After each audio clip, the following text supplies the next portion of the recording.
And greetings, everyone, and welcome to Buzz for Good, where we talk all things nonprofit, the people they serve, and the good they do. And on today's Buzz, something wicked this way comes. And I am not talking about Halloween. On November 6th, a week after our spooky holiday, Radford University is hosting the Wicked Festival, in which hundreds of its students grapple in public presentations with our world's wickedest problems. And on today's episode, I will be talking with Paige Tan, Radford University political science professor and director of the Wicked Festival, about what will be happening and why you should be there. First, my name is Michael Hemphill. I'm the creator and host of the TV show Buzz, where we feature the great work of nonprofit organizations in the communities they serve, and the marketing professionals affiliated with the American Advertising Federation of Roanoke who donate their time and talent, helping these nonprofits achieve more buzz. And you can find out more on my YouTube, Facebook, Instagram, LinkedIn, even TikTok channels, all at Buzz for Good, and my website, buzzforgood.com. That's BUZZ4good.com. Over the next couple of weeks, we will have 2 new episodes of Buzz airing on Blue Ridge PBS and our YouTube channel. The first stars the Greater Williamson Road Area Business Association. And after my conversation with Paige Tan of the Wicked Festival, I will give you a sneak listen to that episode today. I will also preview our next newest episode that airs October the 29th, starring a very different nonprofit called Elimisha, Kakuma. Elimisha is the Swahili word for educating, and Kakuma is the name of a refugee camp in Kenya that is home to 300,000 people who have been forced to flee war and violence in their home countries of South Sudan, Ethiopia, and Rwanda, to name just a few. Now, why are we buzzing about Elimisha Kakuma? Well, that is because of an institution near and dear to Southwest Virginia, Virginia Tech. And if you are a Hokie fan, you will want to listen. Again, it's why I love nonprofits so much, because they literally do everything. Consider, in today's show, we are featuring a Wicked Festival. We are featuring a business association, and we are featuring an educational nonprofit based in Kakuma, Kenya, with connections to Virginia Tech. Amazing work that nonprofits do. Now, before we get to the Wicked Festival, I have to share about some spooky business that my Buzz partner, the American Advertising Federation of Roanoke, has created for Halloween weekend. It is the Roanoke Ghost Tour, happening October 29th, 30th, and 31st. The Roanoke Ghost Tour is your passage into the city's ghostly past. Travel through Roanoke's haunted corners and eerie histories on this otherworldly walking tour. Hear from local historians about the curious stories and strange phenomena that have haunted Roanoke citizens and visitors for generations. And if you're lucky, you might even meet a ghost or two yourself. Each tour begins at Old Salem Brewery on Market Street in downtown Roanoke, lasts for 60 to 75 minutes, and costs $20 a person. So get tickets to an unforgettable evening of historical and spooky fun at aafroanoke.org, and then search for Ghost Tour.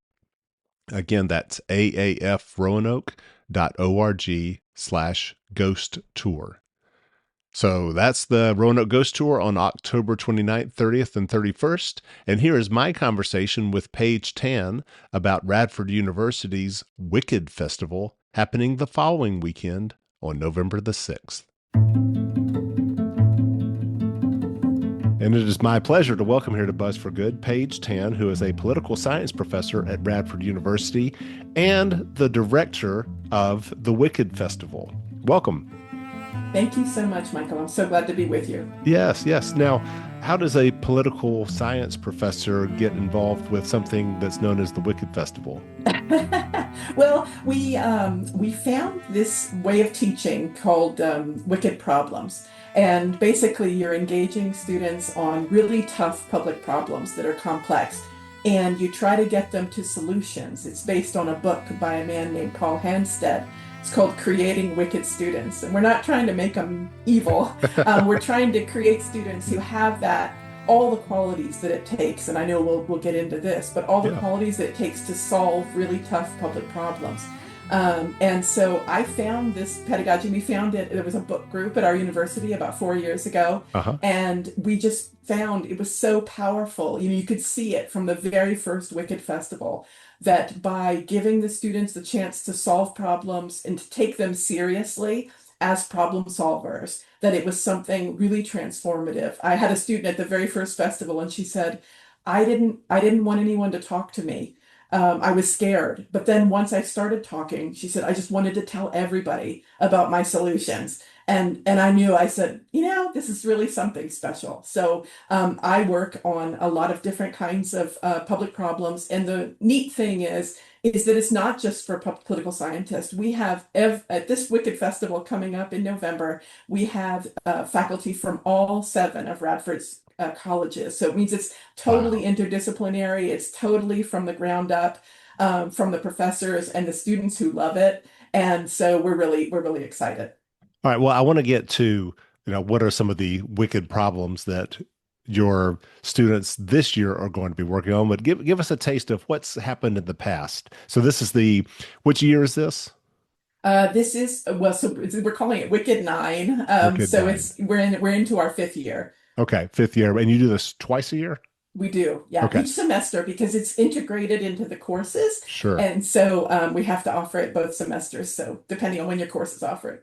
Okay, so yeah, so give us a sense of, what are some of the wicked problems that, and the range of problems that, your students are trying to tackle. It really is such a range, and I think that's the really great part. The students are keying in to very different things that they're seeing around them, and that play to the different disciplines. So we'll have students who come in and they're very interested in the government piece. Obviously, I have a lot of students that are interested in that, so they're interested in polarization.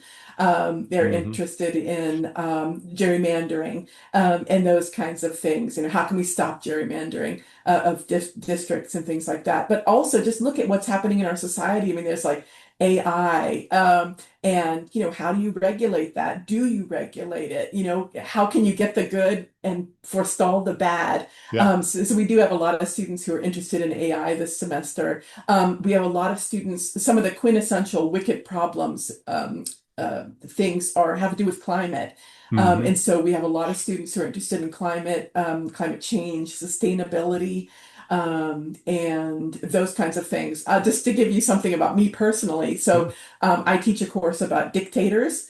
And so my students have typically, and they've done really well, they do a project where they're trying to take down really bad dictators out in the world.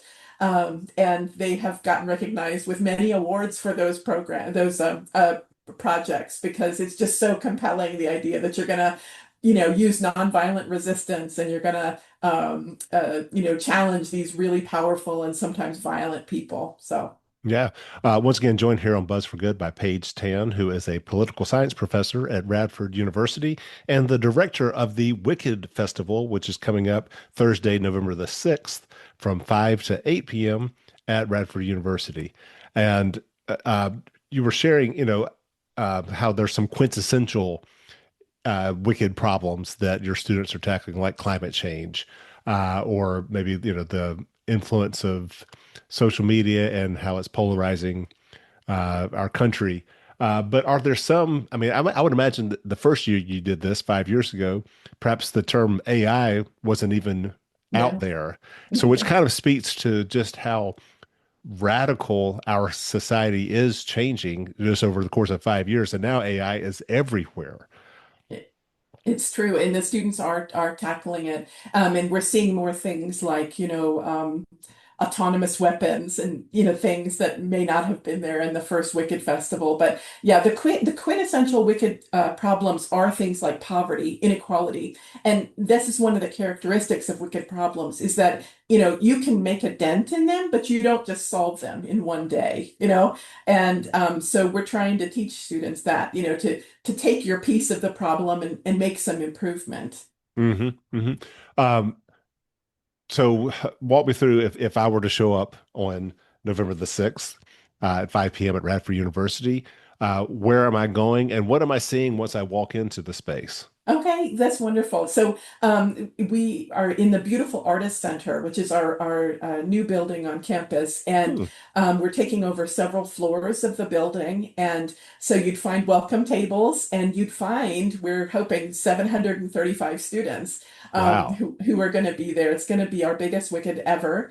And what you would find is it's very informal. It's you walk through it, and the really great thing about it is just the conversations that you have as you walk through it, and you just see students will be presenting their solutions to these big public problems. And you can just engage them. You can walk past them or you can engage them. You can pick one that you're interested in and really dig deep with the students.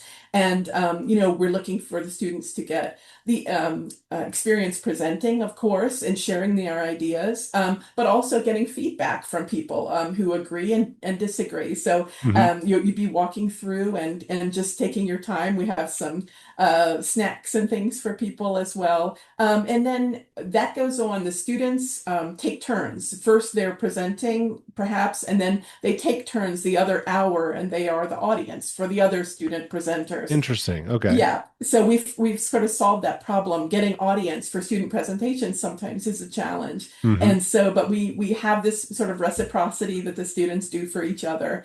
And so we have a really great experience. After that, we have a lot of the students will disperse, but the students will about 100 plus will stay on, and we'll have a distinguished speaker this semester. It's going to be Dr. Jess Weirgall, who is the Oh, CEO of the Community Foundation of the New River Valley. good friend of mine. And She's wonderful. yes, she is. So we're really looking forward to that and to building more community partnerships, and she's helping us with that. And anyway, so she'll speak while the judges are behind the scenes tallying their scores for people, the students' presentations, and then we'll have an award ceremony at the very end where students are recognized for outstanding presentation, distinguished research, Okay. innovative solutions, and rising stars. Lovely. All right. So there is a competition aspect to this. There is, yeah. Okay. Well, and Jess Wirgo is a wonderful resource. I'm reminded just when you talk about her coming in and directing the Community Foundation, how the Community Foundation of the New River Valley, struggles or not struggles, but it seeks to grapple with a variety of issues that nonprofits confront in the New River Valley, from environmental to homelessness to education, literacy, and so forth. Similarly, your students are trying to tackle a wide variety of issues as well. We are, so a new piece of what we're doing this semester is having those community folks come. And so Jess Weirgall is helping us to attract some community partners in the nonprofit sector to come. And again, these are going to be the key people to help the students reality test their solutions Mm, because they're the ones in the trenches. So we really do want to build more connections with local people who are working in the space in order to help get the students, connect them to the real problems that our region faces. sure. Can you give me an example? Oh gosh, anything, hunger, homelessness. I mean, Sure. there's a lot of it. There's a lot of need in our region. So So those are they have hunger, homelessness, the environmental. Those are obviously some of the wicked problems that are being yes, worked on at the Wicked Festival, and then bringing in nonprofits that are already engaged in those spaces, and yes. perhaps not only giving the nonprofits some ideas, but I guess more probably getting the students to engage with these nonprofits. I think so. I think that the nonprofit community partners can provide such great guidance to the students. Yeah. And I also think that the students can be potential volunteers and interns and future workers at the organization. So I hope that it's going to be a win-win. What types of presentations? I mean, I assume that each student will not only be there to answer questions, but also have, boards or some Mhm. kind of interactive display or whatnot to help complement what they're doing. Yes, so most of the students, we're very open-minded about what kind of presentations. The students could have a video or an audio clip or different things, but most students, 95% of them will have a poster that will be on an easel that they'll be standing by, and so that they can point to data, Mhm. images, and things like that to help augment their presentation. Yeah, so this is the fifth year, and once again, joined here by Paige Tam, who's a professor of political science at Radford University and the director of the Wicked Festival, which engages students from across Radford University with a challenge of trying to grapple with wicked problems that our society faces, and this will be taking place November 6th, 5 p.m. at Radford University, and it's free, open to all. So they would love to have an audience there to interact with the students and all the work that they've been doing. Um, have you seen? So this is the fifth year, the ninth Wicked Festival, because you do this every semester. Have you seen a student, you know, graduate from Radford University and then go engage with whatever the project was that they were, presenting at the Wicked Festival? That's a really great question. So I will say, the philosophy department has actually created a Wicked 2 class, and that one is intended to put solutions into the real world. It's only been pioneered one time, so we'll wait and see, you know. But the idea is exactly that, to have students work either in Richmond or in Washington, D.C. or wherever, wherever it makes sense to Mhm. act in order to implement their uh, solution. But beyond that, I will say, I just had a student get in touch with me, and she was interviewing for a government department, and she said, "I've got this because I've done this at the Wicked Festival, multiple times." And Sure. so it really is. I think it's becoming kind of a hallmark of the, publicly engaged, community centered kind of education that we're creating at Radford. Yeah, and so this is interdisciplinary. So e- each of the Radford University's seven colleges are participating in this, or students in those colleges. So can you give us a range of like what is the arts college doing, or what are some examples of the wicked problems they're presenting versus, say, business and uh, science? Okay, well, great question. So the arts generally, the idea for the festival came out of the Arts College, our Humanities and Behavioral Science College, and so that's political science and philosophy and English, Okay. and we have all kinds of things. So, people will tackle environment, but do it from different Hmm. perspectives. So, we have people working on the environment. We have a whole class, English 200 taught by Professor Vernon, and she's working on environment. And then over in biology, we have someone who's doing it from the sort of the scientific angle, also working on environmental issues. And you mentioned business as well. They'll work on the same thing. They'll work on, kind of local issues a lot of the time, but their spin is that they will solve a public problem with a corporate kind of Hmm. solution, Hmm. usually, Sure. so you make a sort of a publicly oriented business that's going to do good and do well at the same time. Yeah, yeah, yeah. Again, joined here on Bus for Good by Paige Tan, political science professor at Radford University and the director of the Wicked Festival, which is happening on November the 6th. Uh, will there be, you said 750 different presentations? No, no, No, no. no, no. Just 735 students will be there that we Students. know Okay. of. Yes. So Gotcha. we'll have, it's probably going to be about, I would say about 230 presentations, something like that. Okay, still plenty to occupy anyone who wants to go and just learn more about what are some Yeah. of the issues that, again, we weren't talking AI 5 years ago when you started this, and now it is everywhere. Yeah. A lot of potential, but also a lot of anxiety around that. So, Yeah. And let me. it Mhm. helps guess, it really helps to have folks who can help kind of reality test, what the students are saying and to help them to improve. This doesn't happen at the very end of the semester. And so the Wicked Mm. Festival usually for most of the faculty isn't an end in itself.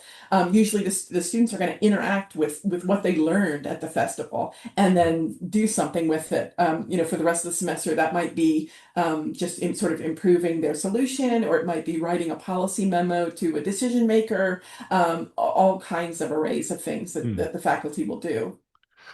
Well, as we come to a close in our conversation here, I want to ask you, from your vantage as a political science professor, is there like the wickedest problem out there right now that you feel as though we all should be paying attention to?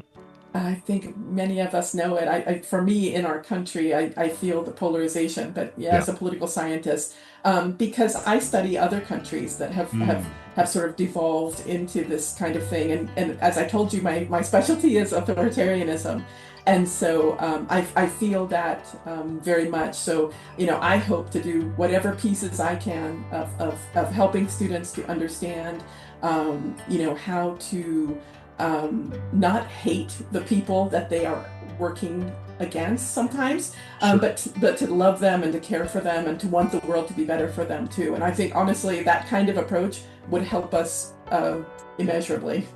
Yeah. Can you give us any other solutions or suggestions on how to confront that very real and challenging problem that we're all facing? I would say we all need to keep ourselves informed because Hmm. things are happening all around us at this time, and we can't just say, oh, that's happening far away from me. There's nothing I can do about it. And to bring that back to the Wicked Festival, we're trying to empower the students, that that the climate change isn't something that's happening far away that they can't do anything about, but that they are actors that are important, and that they can do something. Wow. Well, I'm inspired. Thank you so much, Paige, for coming on to Buzz for Good and sharing with us more about the Wicked Festival, which again is taking place November the 6th at Radford University. For more information, where would someone go to learn about it? They can go to the Radford website and type in Wicked Festival, and they'll get our website. Okay. All right. Well, something wicked this way comes. Thanks so much, Paige. And we'll look forward to seeing you on November the 6th in Radford. Thank you so much, Michael, for the opportunity. Thanks so much for tuning in to Buzz for Good, where we feature the great work that nonprofits do in our community. And you can follow along with our work on Facebook, Instagram, LinkedIn, YouTube, and TikTok, all at Buzz for Good, as well as on my website, buzzforgood.com. That's BUZZ4good.com.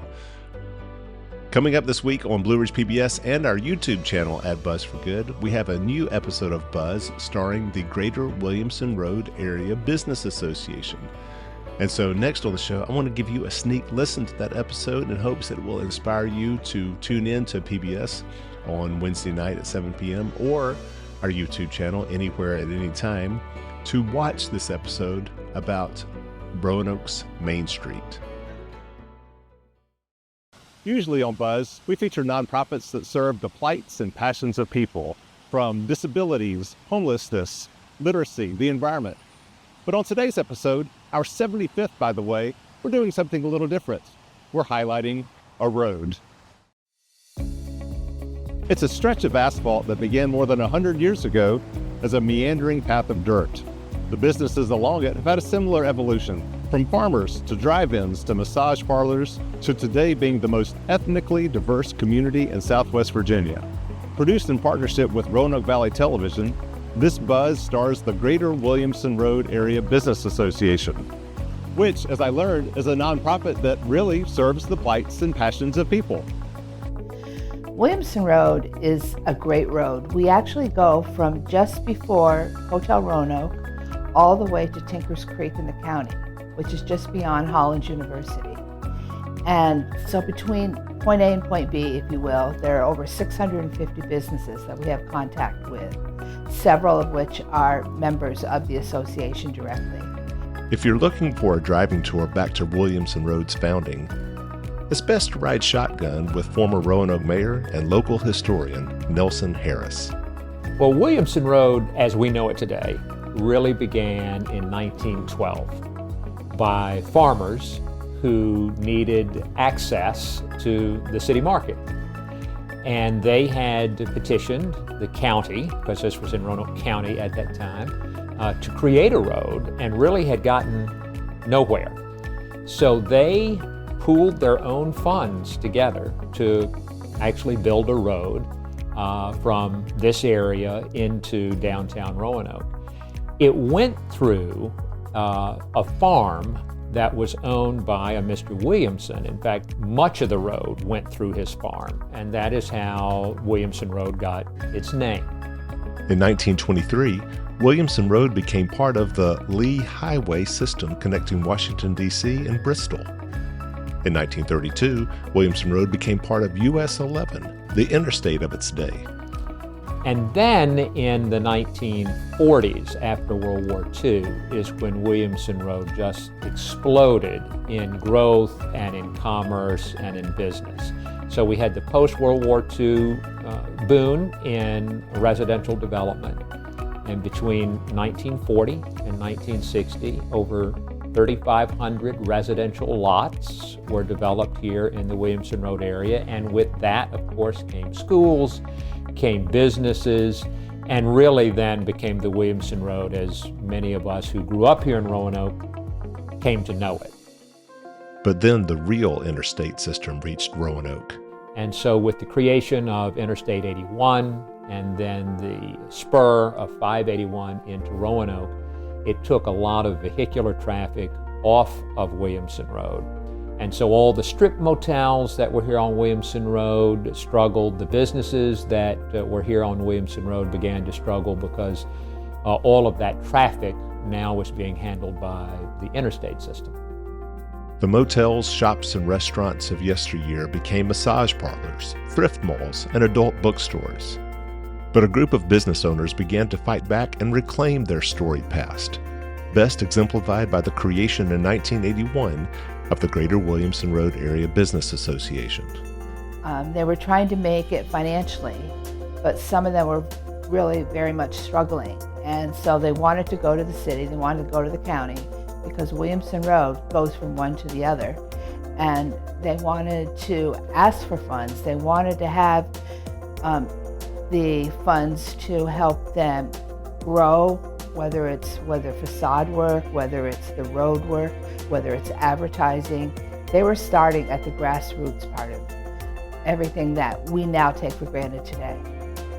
And those businesses coming together and having what really became a collective vision for returning Williamson Road back to what it once was, and not only that, but then having a vision for what Williamson Road could be going forward, has allowed Williamson Road to remain vibrant today when a lot of commercial corridors in other cities, once they deteriorated, never bounced back.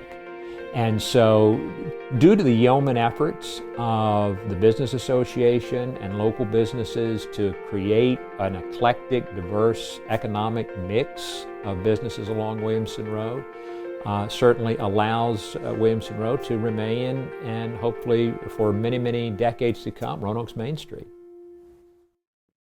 Thank you so much for tuning in to Buzz for Good, where we feature the great work that nonprofits do in our community.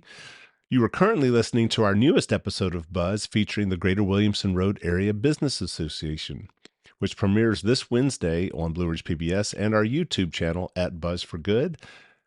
Next on that episode, you will hear of some road changes coming up for Williamson Road from Roanoke City Director of Transportation, Dwayne Jardin, followed by Williamson Road business owner Linda Ballantine, owner of Crowning Touch Moving Services. Officials from the city of Roanoke have just begun a traffic study aimed at improving business access and pedestrian safety.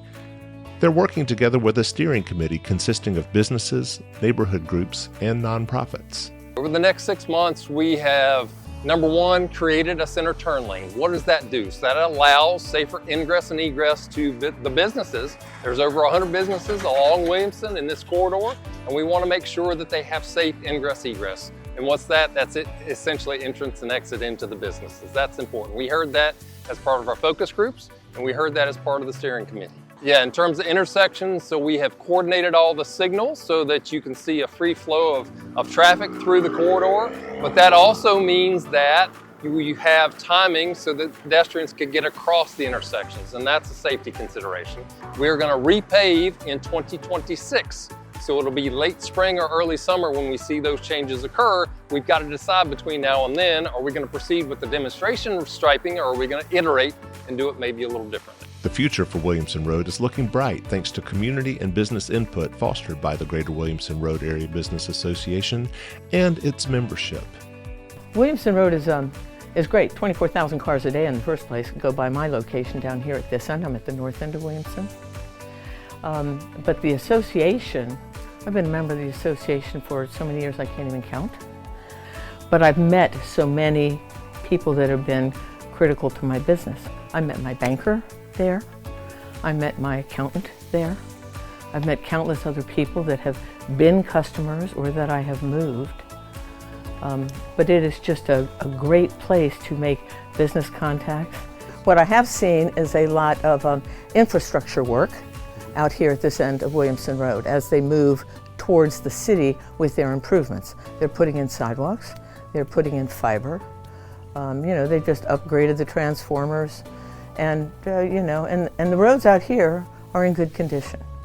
Joining Roanoke-born business owners like Valentine to boost Williamson Road have been immigrants from around the world. And just to give you a taste of what Williamson Road has, if you go from Orange Avenue to Hirschberger, which is just about 4 miles, there are 48 different international businesses just in that one stretch. Virginia Delegate Sam Razul has seen firsthand how cooperation between area businesses and nonprofits has begun to reshape the community. Yeah, I grew up here on Williamson Road. My parents had a small business here in the 80s, and I remember growing up running up and down Williamson Road in a lot of different ways. So it brings back a lot of fond memories. And what I've really appreciated is that there is a vibrant business community that really cares about the growth and development of Williamson Road. It's because it's been such an important heart of the Roanoke Valley for a long time. People are really interested in trying to figure out what more can we be doing? What's the next chapter as we think about Williamson Road? And now these days, all I hear is, man, Williamson Road's a place to grab some food, and all kinds of great ethnic food. So this is the place to be. Val wants to capitalize on the multicultural cuisines offered on Williamson Road. We are planning Restaurant Week for the first week before Thanksgiving this year. We will provide all of our guests, all of our customers with passports, and they'll go from business to business and have their passports stamped. So they could literally, within a week, even 3 times a day, go around the world traveling all of these different foods that we have all up and down the road. The fun part about all this, because we want to make it travel the world on Williamson Road, we're also partnering with the airport, and we will have a $500 gift voucher for anywhere a couple of their airlines travel in the continental U.S. So we will collect up all the passports at the end of the week. They can drop them off at our office or at a participating restaurant. We'll have a drawing, and then that person can continue seeing the world. Val is also planning a holiday shopping guide, plus other marketing initiatives thanks to longtime friend of Buzz, 5 Points Creative. For the longest time, I think Williamson Road had become one of those secrets that people didn't talk about anymore. And I want us to be the secret that we talk about, that it's no longer a secret. And so one of our goals, one of our aims for this coming year and beyond is to increase what we do in our marketing world. I think that we have a lot to share, so we're starting to work on that more so. Whether it's our website, whether it's our Facebook page, all of those things that we need to address. We just want to make a big splash and say, Williamson Road, that's where you want to be. To try and give Restaurant Week some buzz, my production partner, RVTV, and I reached out to Visit Virginia's Blue Ridge. All right, well, Jennifer, thank you, and thank you to Visit Virginia's Blue Ridge for coming onto the show and helping Williamson Road get more buzz. Absolutely. We love Williamson Road for many reasons, and one of them has got to be the culinary experience you can have. We can go around the world in a day here, and I've got some fun things lined up for us. Awesome, let's do it. Let's do it. My name is Hussein Ganizada, and I'm the owner of A1 Afghan Restaurant, and we are top-rated restaurant in Roanoke, and I'm glad, especially when my customers walks out with a smile and they come, I see them again. That's a big thing for me. We bring the original taste of Afghanistan and shows our ability to people that what we can do in Williamson Road. I can see what makes it so unique just from cooking over the charcoal here. Yes. Is this tell us about this cooking method. Okay, we are making chicken tikka kebab and a lamb tikka kebab These are very famous in Afghanistan. So this side is almost cooked. Okay. So once both sides you see the brown, Yep. so turn it around. Like we have customers from different countries, from Pakistan, from India, from Bangladesh. Of course, all my American friends, they are my regular customer. If they try one-time food with us, they keep coming. We have like more than 350 families from Afghanistan and Roanoke, and that was the reason that I opened this place and wanted to make Roanoke greater, and especially Williamson Road. This Williamson Road is the busiest street and all then compared to other places in Roanoke. This is the lamb chop. We call chopan kebab. We have to have it like at least 8 hours before we make it. Wow. We have to cut it, we have to clean it, we have to marinate it with the different spices. And so it's when you put it on your mouth, it's just melted. I love it. Yeah. My lamb kebab and chicken kebabs are ready now. Kind of nostalgic with that, the camping, the campfire feel, you know? Yeah. Love that. Okay, well, can't wait to try it. This one is with beef, chickpeas, yogurt, and some sauce. And this one is with leeks and beans. I used to work with U.S. government forces in Afghanistan as an interpreter translator. I immigrated in 2013. I just came here and I liked it. It's the nature of here, the beauty in Roanoke, the greenest places. Like I liked it a lot. Okay, show me how to eat this. You can eat it with the bread. You can eat it just bite it. Myself, I always take a piece of bread, yeah, and grab it with the bread and eat it. Cheers. Yeah.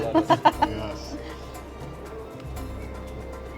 That was the charcoal difference right there. Moist, flavorful, absolutely delicious. And those spices, so unique. They're warm, absolutely delicious. I'm gonna get in here, get in. Up next, we have Cuban Island, and we were actually ranked 17 out of 25 Cuban restaurants in America, right here on Williamson Road. I see your face. I'm happy. Oh my God. I am making a good job. My, employees, everybody, see his family. I don't have employees, it's family. Hey, take care of you, take care of everybody. So when they see your customer, it's a good job. The passion is Yeah, the passion is for you. A lot of people, oh my God. A lot of customers looking for this ropa vieja. It's a favorite? Because, yeah, it's a favorite, ropa vieja, because the beef, the beef is very sweet, good, and cassava. Somebody says, what's cassava? Yuca, similar potato. And that one plate, these two, the Cuban sandwich. Yes. It's delicious bread, making, the home bread, ham, pickles, mayo, mustard. Try to get a little bit of everything on one little forkful here. And here, everything, is very fresh. I'm coming, me and my employees, 7:30 in the morning. It's very flavorful. You can tell that the love and the care and the passion that went into it, like you said, from early in the morning, that you can really feel all of that kind of, that family environment you have. Yeah. In America, 25 restaurants, and here's number 17, the best, but I try for number 1. What do you say we get back to the kitchen and you can show me how you do? Oh yeah, I'll go to you. Teacher, when we make it chicken string. And what kind of flavors will go into this one? Oh, same thing, you put salt, pepper, it's very good, This is the favorite. Very good combination too. Chicken string and veggies. Same, so many people thought it's fajitas, but now chicken string. Cuban. See, now the veggies here. Yep. Rice and beans. Rice and beans. And white rice, White rice. What's your favorite? White rice. Let's do that. You put in here, see, that one too. Mojito buffet, you see? It's so kind of good. a white sauce. Yeah. With those pretty shrimp on top. Yeah. Very easy, very good. This is everything fresh over here. Okay, you've got to tell us about these desserts. They're looking right at us. And this dessert is a flan chocolate. It's very good flavor, chocolate mixed together, combination of the flan. That chocolate cake is delicious. Oh my God, so Yeah, good. yeah. It's a lot of calories, but it's Yeah, so good. I'm okay with that. People, I'm okay with that. So we started in Afghanistan. Yes. Then we went to Cuba. Yes. And now you're taking me to Hollywood? I am Hollywood's bakery and restaurant. So we're going to get there for dessert and maybe a little more. And this is exciting because this is where Roanoke City transitions into Roanoke County. And so we'll get to see from where we've been experiencing those metro kind of experiences, we're going to move into a little bit more green and outdoor vibes that's available out in Roanoke County. So Hollywood's, we've been here for 22 years. We're on our 23rd year. The name comes from the owner. His nickname was Hollywood Henderson when he was in college, I think. All right. It's a nice area. We do get a lot of local customers. The university beside us, they send us staff and faculty, and then the students do come in. What about Hollywood's is so special to you? What is it that? It's a family-oriented place. I don't think there's a lot of places that have the same things that we have. I mean, I do go out to eat quite frequently. Burgers are burgers, but I mean, house-made pimento cheese, can't beat it. It's so delicious. But we do have a vast different, I mean, we go anywhere from steak and seafood to burgers. We have really good pastas. And then you could just slim it down to a nice good old salmon salad. I'm the executive chef, co-GM here, and I've been working in restaurants for about 34 years. Right now we're making some shrimp and grits, getting some grits. I'll top them off with a little shredded cheddar and jack cheese. Start off with a little applewood smoked bacon, some onions, some green peppers, some roasted red peppers. Get the Cajun andouille sausage, stir that up a little bit, and then I'll add 5 shrimp for ours. Now that the onions start to get a little, about halfway there. Yep. I'm gonna add some garlic, a little pinch of garlic, chipotle puree. Nice. That's where the heat, some of the heat comes in.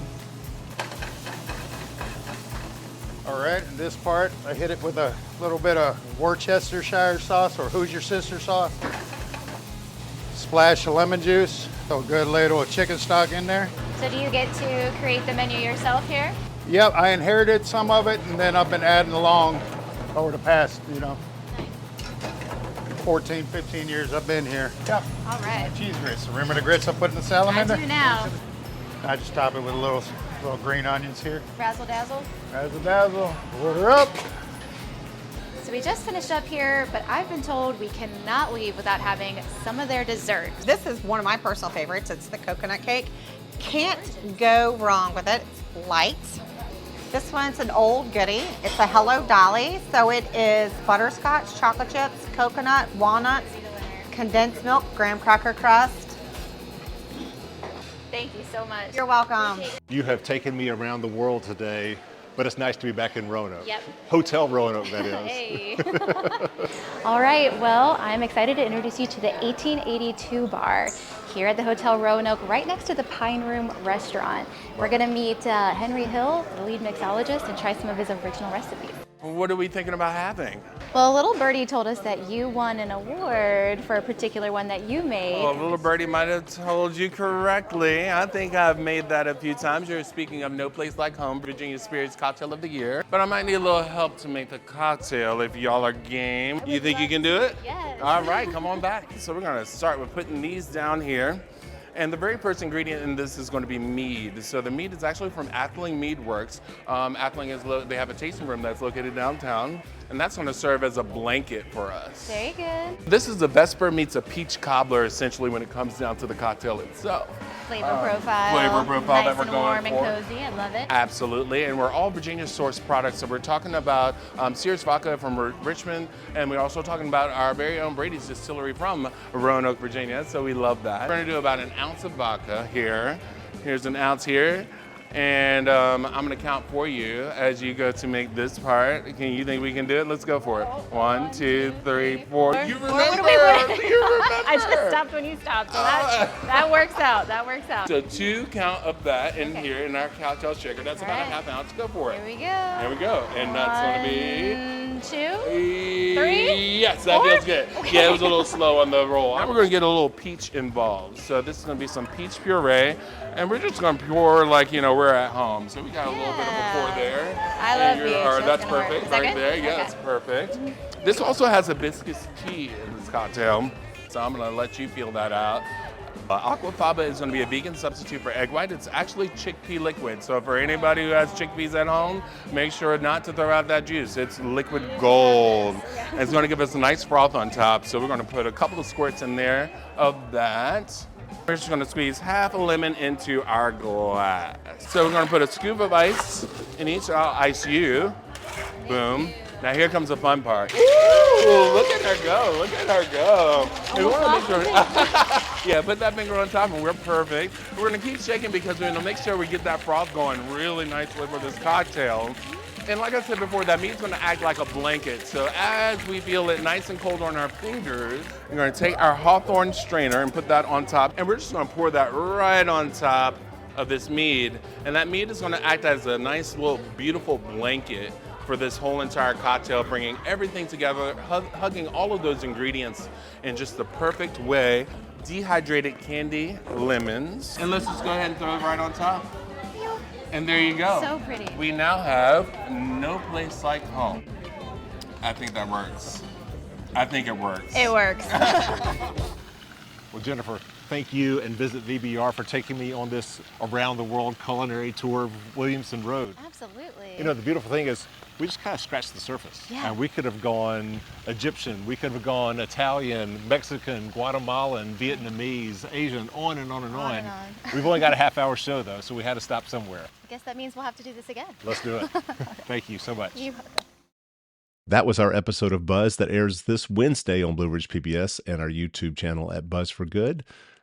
This Wednesday, October 22nd, we are also previewing our next new episode starring a radically different nonprofit called Elimisha Kakuma. That episode will air October 29th on Blue Ridge PBS and our YouTube channel. Now, Elimisha is the Swahili word for educating, and Kakuma is the name of the refugee camp in Kenya that is home to 300,000 people who have been forced to flee war and violence in their home countries of South Sudan, Ethiopia, Rwanda, just to name a few. Why are we buzzing about this organization? Well, give a listen and be inspired by some of the most hard-working and amazing individuals you will ever meet. Relief from being stuck. Relief from that scared little girl in the camp praying and hoping that someone out there sees them. Relief from the 4 years of life after high school, of knocking on every door and not seeing an answer. I was hopeful before, but my hope had diminished over time. I became hopeless in the process. And then all of a sudden, that hope is reignited. You know, I think that's what that acceptance really symbolized. And the education that I had been chasing for so long had finally paid off. I was relieved. I didn't know what uncertainties laid ahead, but I knew I could do it. You know, I knew I could take on the next challenge, because getting to that acceptance, it was a long journey. For most Virginia Tech students, the journey to university was one of GPAs and SATs, high school sports and artistic pursuits, a few extracurriculars, and maybe a weekend job. But for a few Hokies and fellow undergrads scattered at schools around the world, the journey began 8,000 miles away, amid civil war, crushing deprivation, in a refugee camp that's more prison than promise. It's a camp located in the African country of Kenya, in a place called Kakuma. But there's a band of refugees, joined by a Virginia Tech alumna, who have added another Swahili word to this place, Elimisha, meaning educating. Their nonprofit, Elimisha Kakuma, provides these refugees from nowhere somewhere to go. And their inspiring story we're honored to present on today's episode of Buzz. My name is Joseph Dudi, and I am from South Sudan. I grew up and lived in the refugee camp for 15 years. So my name is Ding Manyang. I'm originally from South Sudan. I've lived in Kakuma until around 2017 when I left. My name is Mary Nyeriak Makir Dengmalo. I go by Mary Maker because we're making Mary. I think I got to Kakuma when I was 2-ish. I graduated from Harvard in 2023 with a bachelor's degree in history and science, and recently I completed my master's in business administration from Virginia Tech. And I am a co-founder for Elimisha Kakuma. Study at the George Washington University in Washington, D.C. I did systems engineering, and I minored in economics, and I graduated in 2022. And I'm a co-founder for Elimisha Kakuma. From the camp, I got placed to St. Olaf College in Minnesota. So, Minnesota. And I graduated class of 2023 with a bachelor's in theater, international relations, and race and ethnic studies. And I am a co-founder of Elimisha Kakuma. The Kakuma refugee camp was established in 1992 to shelter families fleeing civil war in South Sudan. It has since become one of the world's largest refugee sites and is jointly administered by the United Nations Office of the High Commissioner for Refugees, or UNHCR for short, and the Kenyan government. Each has a heart-rending, yet all too common story of their family's arrival in Kakuma. So when the war first broke out, my mom was really young. I'm the firstborn, and she gave birth to me when she was around 16 years. My dad then was fighting in the war of Sudan. And then my little sister, the one that follows me, we were only 1 year apart. And so you can imagine my mom being little, and she has to escape with two daughters. So I ended up being shipped, or at least I had to live with my grandmother, my mom's mom, and kind of grew up with her.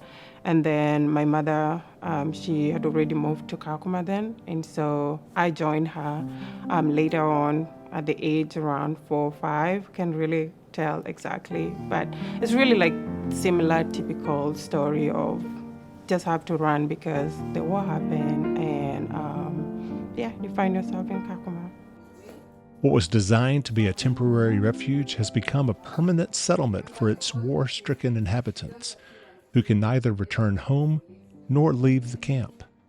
I remember first going to school, I think after 3 months or something like that, and I loved school so much. It was a bunch of 200 kids in a tiny classroom. We all can't speak to each other because we're all speaking different languages. We know that we've gone through pain. We don't fathom it. You don't know how to explain death. You don't know how to explain the loss of friends and so many things that happened to us. But in this very moment, we were happy, and we're in a classroom, and all our struggles, and whether it's a ringworm on our head or the malnourishment in our body, it didn't matter. We were all together, and we were laughing, and we would scramble for porridge or so many other things, and you don't see the vulnerability in that very moment. You're just happy to see another kid, in the same space and having a happy moment. And education then becomes this thing that you told, education is the key. And I wanted to lash on to that moment, I think that was my first impression of the camp. It's a place where there is no gunshots, a place where I'm not seeing death as a normal thing every day, right? It's a different struggle, but there was a sense of relief and a sense of peace and a sense and a moment to process what just happened. But peace comes with a price. You cannot work, and even if you work, it's not sufficient to sustain yourself. So you have to rely on nonprofits and UN agencies for food, for water, for shelter, and for anything else, education, healthcare, and all of that. And the thing about services you don't pay for is that you don't get enough of it or adequate amount of it. So everything else, like the classrooms are crowded. You have 120 students in a classroom. At some point, you have 2 patients sharing one bed. It is difficult to get surgeries, advanced surgeries, because there's just not facilities for it. There's no electricity. There's no paved roads. The food given is not enough. So most of the refugees survive on 1 meal a day. The water is also, there's a specific portion for you every day. So one of the things is that how many cups of water you will drink a day. Mind you, the weather is hot and it's 100 degrees on average every day. So you really need to hydrate but then you don't have enough water. So you have to know how many cups you're drinking a day, because if you drink more than you should, it means someone else is missing out on drinking water. So that's a brief of what life looks like in the camp. Ding, Duty, and Mary discovered a talent for learning, and learned education was really the only hope to escape.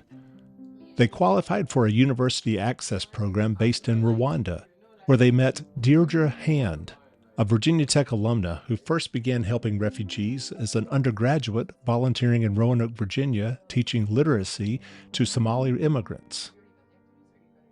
We would jokingly talk about how one day we're going to start an access program like this, but for students in Kakuma. And, a couple years later, 4 or 5 years later, that access program that they had been in, that I had worked for, stopped taking students from Kakuma. And so we decided it was time. It was a pandemic. I guess we had some time on our hands. So we got on Zoom and we went for it, and thus began Elimisha Kakuma. I had people that we were in the same class. They worked harder. They were probably smarter, but I got that opportunity, right? And not them. So why me, right? And we just started by starting this organization to give other people the opportunities that we had, so that they get to experience the joy and the freedom that we thought was out of reach. Elimisha Kakuma's Education Center provides electricity, cooling, sufficient food and water, internet connectivity, and a computer. It also provides specialized tutoring, essay writing, and college guidance, thanks to Program Director Annika Brennan. So this year we have 19 students starting at 16 schools, all over in Scotland, UK, Canada, the US, Costa Rica.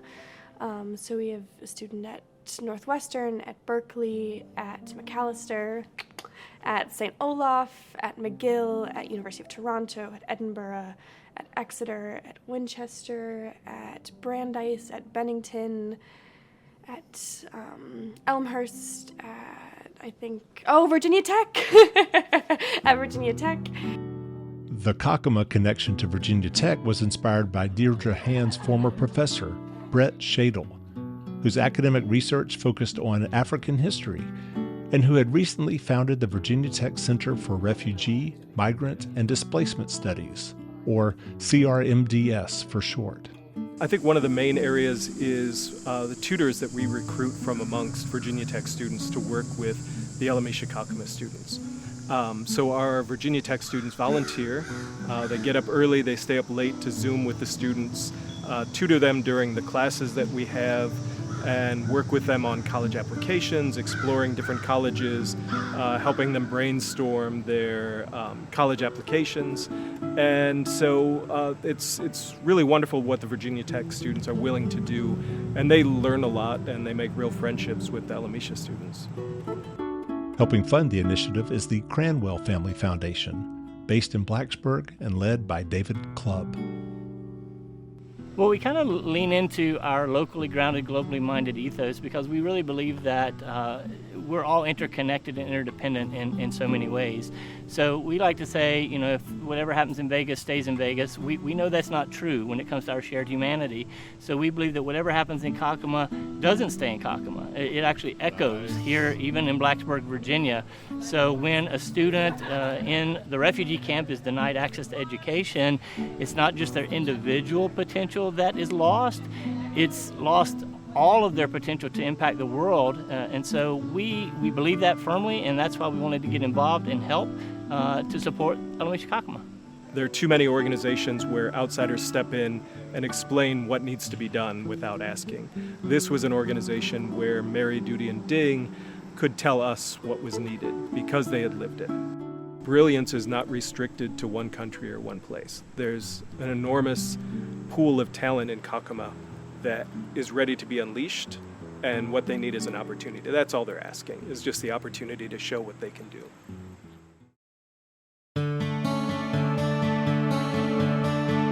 And that'll do it for today's Buzz for Good. I hope you will tune in to Blue Ridge PBS and our YouTube channel in the coming weeks to learn more about the nonprofits that we have featured on today's show. Stay connected with us throughout the week on our Facebook, Instagram, LinkedIn, YouTube, and TikTok channels, all at Buzz for Good, as well as our website, buzzforgood.com. That's Buzz, B-U-Z-Z, 4, good.com. Until next time, I hope you continue being a buzz for good in the community you hold dear and supporting the nonprofits that make your community an even better place to live. Bye now.